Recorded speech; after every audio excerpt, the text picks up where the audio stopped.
শুধুমাত্র শাকিব খান ছাড়া বাংলাদেশে আর কাউকে নায়ক মনে হয় না, এমনই মন্তব্য করেছেন প্রযোজক আরশাদ আদনান, যিনি রাজকুমার সিনেমার প্রযোজক। তবে প্রযোজকের এই ডিরেক্ট মন্তব্য এবং ডিরেক্ট কথা বলার জন্য আমি প্রযোজক আরশাদ আদনান ভাইকে অনেক অনেক অনেক ধন্যবাদ জানাবো যে আরশাদ আদনান ভাই শাকিব খানের ভেতরে এমন কিছু দেখেছে যা বাংলাদেশের অন্য কোনো নায়কদের মধ্যে তিনি দেখতে পায় না।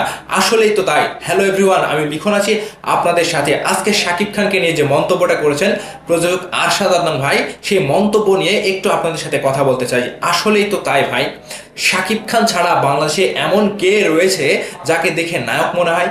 শাকিব খানের আউটস্ট্যান্ডিং লুক এবং শাকিব খানের যে একটা নায়কের হিরোরিজম ব্যাপার, সবকিছু শাকিব খানের ভেতরে রয়েছে। আপনি চাইলেই শাকিব খানকে দেখতে পারবেন না, আপনি চাইলেই শাকিব খানকে দেখতে পারবেন না পাশের কোনো দোকানে বসে চা খাচ্ছে। শাকিব খান ছাড়া বাকি যে নায়কগুলো বাংলাদেশে রয়েছে তারা সবাই সাধারণ মানুষের মতো হয়ে গিয়েছে। তাদেরকে দেখে দর্শকের সেই অনুভূতিটা জাগে না, তাদেরকে দেখে দর্শকের সেই চাহিদাটা জাগে না।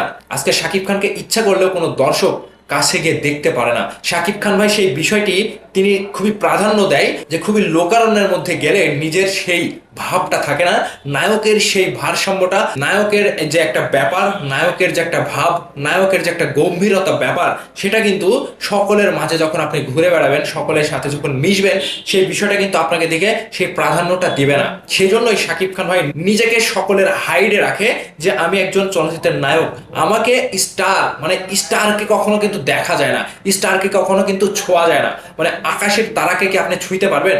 ঠিক সেরকম ভাবে সাকিব ভাই তার নিজের লাইফ স্টাইল গড়ে তোলে। তার লাইফ স্টাইলে তিনি কখনো গিয়ে পাশের কোনো দোকানে বসে গিয়ে চা খায় না, তিনি এলাকার ভেতরে মানুষের সাথে মিশে না। তিনি নিজের যে একটা স্টার ভাব, যেভাবে স্টাররা থাকে তিনি সেভাবে নিজের লাইফ লিড করে। এটাই হচ্ছে একজন নায়কের জীবনধারা। আর যারা এই যে মনে করেন এফডিসিতে এসে চা খাচ্ছে, সবসময় ঘুরে বেড়াচ্ছে, এলাকাতে ঘুরে বেড়াচ্ছে, এখানে বসছে ওখানে বসছে, এদেরকে দেখে কিন্তু সাধারণ মানুষের সেই আকর্ষণটা, সেই নায়কের ভাবটা কিন্তু সাধারণ মানুষ ফিল করে না। কারণ এই যে আপনারা ইচ্ছা করলেই একজন নায়ককে দেখতে পাচ্ছেন, একজন নায়কের কাছে পাচ্ছেন, ঘুরছেন ফিরছেন, কিন্তু শাকিব খানকে ধরা যায় না ভাই।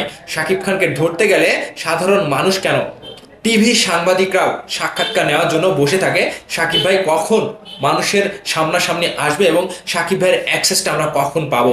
এটা হিরোরিজম ব্যাপার থেকে সাকিব ভাই এটা খুবই মান্য করে চলে যে আমি একজন স্টার, আমি একজন নায়ক, আমাকে সেভাবে চলা লাগবে।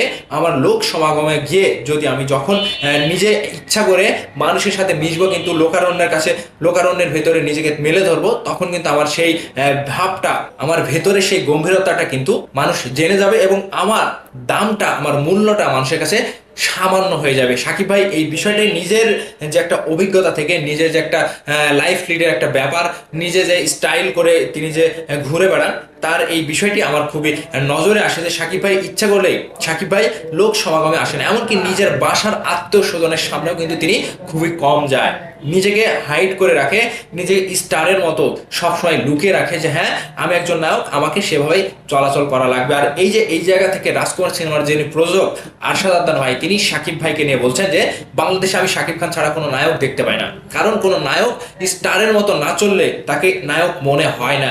স্টার যখন আপনি দেখবেন আকাশে, তখন আপনি দেখতে পারবেন কিন্তু ছুঁইতে পারবেন না। ঠিক সাকিব খান সেরকম নায়ক যাকে ইচ্ছা করলে ধরতে পারা যায় না, ছুঁইতে পারা যায় না। এভাবে কিন্তু একজন নায়কের চলা উচিত। আর আরশাদ আদনান ভাই যেটা বলছেন যে রাজকুমার সিনেমাটি করার পরে সাকিব খানকে নিয়ে তিনি বড় একটা প্ল্যান করেছেন। এরপরে যে সিনেমাটি করবেন বাংলাদেশের নায়িকা নিয়ে কিন্তু সাকিব খানের সাথে সেই সিনেমাটি করবেন। এভাবেই কিন্তু তিনি সাক্ষাৎকারটি দিয়েছিলেন এবং সাকিব খানের সাথে তার যে একটা ভালো সম্পর্ক এবং বাংলা চলচ্চিত্র যে সাকিব খানকে নিয়ে আবার ঘুরে ফিরে দাঁড়াবে, এটা কিন্তু আরশাদ আদনান ভাই একেবারে ডিরেক্ট বলে দিয়েছেন। তো ভাইবার্স, আরশাদ আদনান ভাইয়ের মন্তব্যটি শোনার পরে তিনি যে বলছেন যে বাংলাদেশে কোনো নায়ককে সাকিব খান ছাড়া বাংলাদেশে কোনো নায়ককে স্টার মনে হয় না, কোনো নায়ক মনে হয় না, এই কথাটা কতটুকু যুক্তিসঙ্গত, এই কথার যুক্তিতে আপনারা অবশ্যই আপনাদের মন্তব্যটি ভিডিওর নিচে কমেন্ট করে জানিয়ে দেবেন। ভালো থাকবেন, সুস্থ থাকবেন, আল্লাহ হাফেজ।